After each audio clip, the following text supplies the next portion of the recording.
What's going on, family? Listen, have you ever felt anxious or got depressed when you've looked at somebody else's life, when you looked at their career? Maybe you checked them out on LinkedIn, on Instagram, Facebook, and they're just tearing it up. They're living that hashtag blessed life. Have you ever felt anxious or depressed when you compared yourself and just look at what they got going on?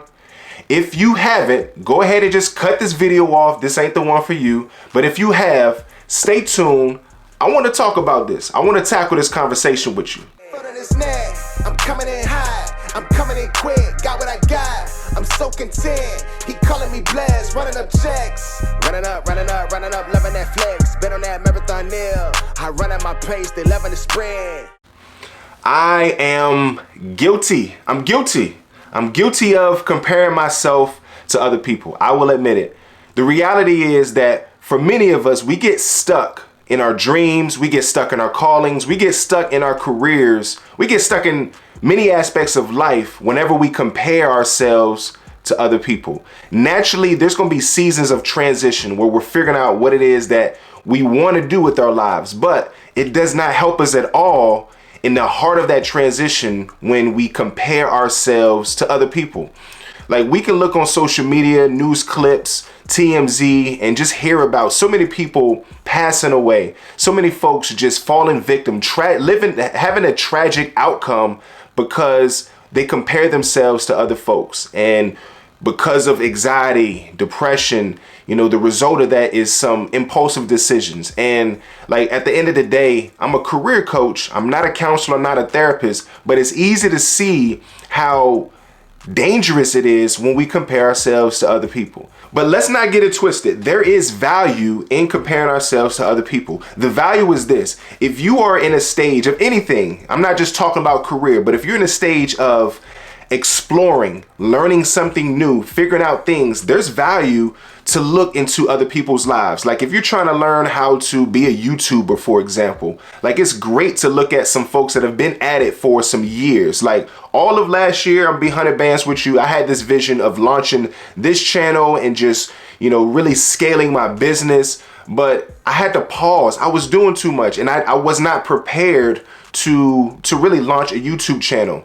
Right? And so this happens for every aspect of our lives, whether it be we're entrepreneurs, we're trying to change to new career, maybe you're starting a brand new family. Like, it's important to compare yourself and compare what other folks have going on for the reason of learning how to do that thing, learning skills, or most importantly, stimulating new ideas and prospects of how it looks to do that thing. Like, comparing yourselves has merit in that regard. But the detriment of comparing yourself, comparing your career, where you are, or your dreams, or where you want to be to other people happens when you don't take into account for your uniqueness, your God-given purpose. Certainly there's value in generating ideas, but it's not valuable to compare where you are to somebody else. It's not. It's going to be very harmful. The fact of the matter is, you might jeopardize the position that you're in. You might need to take more time to develop the skills, to hone in what it is that you need to grow in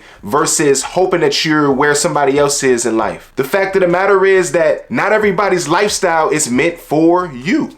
Right? When we see folks traveling, living a hashtag blessed life, like, that might not be for you. Or maybe it's the actual thing that they do. If you see somebody that is in a certain career pathway, hypothetically, you might be a healthcare professional and you want to get out of healthcare and you want to go into cybersecurity. And when you see all these cybersecurity specialists living a hashtag blessed life, making a great salary, living a great lifestyle, allegedly, you might want that, but that might not be your calling. So that's a detriment. It's so funny because, like, we might see other people's careers and really not know what's happening behind the scenes. Like, they might have this sexy job where they're making over $100,000 a year and they're just balling. It looks like they're traveling. They're living this great lifestyle, but we don't know that they might be working 60, 70, 80 hours a week. We don't know that they might be dealing with a toxic work environment, toxic work culture. We don't know that every time they come home, their spouse is at their neck, pissed off because they don't spend time with them. They're not taking care of the kids. They don't go on date nights with them. Like, you do not know what these people are really going through, but we're taking that time to compare ourselves, and we really just don't know the fact of the matter what's really happening behind the scenes. The last thing I want to say is this: comparison becomes a trap when we're so focused on the outcome. We're so focused on the destination instead of the journey. The reality is, like, more times than not, when we get the thing that we want, when we get the outcome that we want, and it doesn't feel as great as we thought it would. That's just what it is. I like the quote by Joel Embiid, All-Star NBA center for the 76ers. He says, "Trust the process." The reality is, Joel Embiid, looking back early in his career, he was almost a bust because he struggled with injuries as a young NBA player.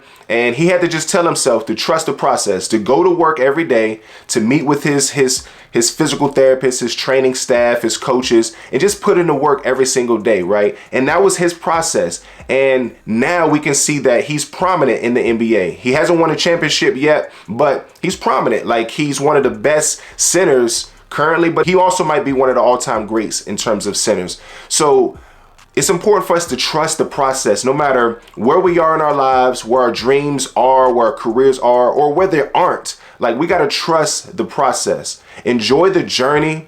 Enjoy putting the work in, developing skills. Along the way, the most important thing is developing this relationship with God, seeing how his grace unfolds in your life, seeing all the unique things about how he created creation itself. Like, that's the most enjoyable thing that we can get out of navigating our lives, navigating our dreams and our careers, right? So trust the process, enjoy the journey. The destination is great, right? Material possessions, like, I want to go on trips. I want to have a great salary. I want to have a great quality of life, but it's secondary. It's not the primary focus, right? So trust the process. Don't fall into the comparison trap. You are where you are.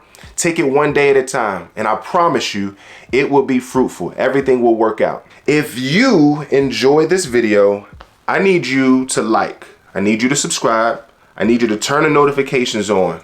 I need you to tune in. I need you to share this channel so it can blow up. Also, if you need help, if you need career help, we have some tools for you. We have some resources, and we have some services. Visit LenoreCoaching.com. Pull up on us. And lastly, don't be afraid to connect with me. I'm on LinkedIn, I'm on Instagram, I'm on TikTok.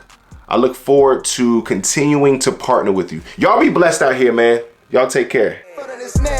I'm coming in high, I'm coming in quick, got what I got, I'm so content. He calling me blessed, running up checks. Running up, loving that flex. Been on that marathon nail. I run at my pace, they loving the sprint.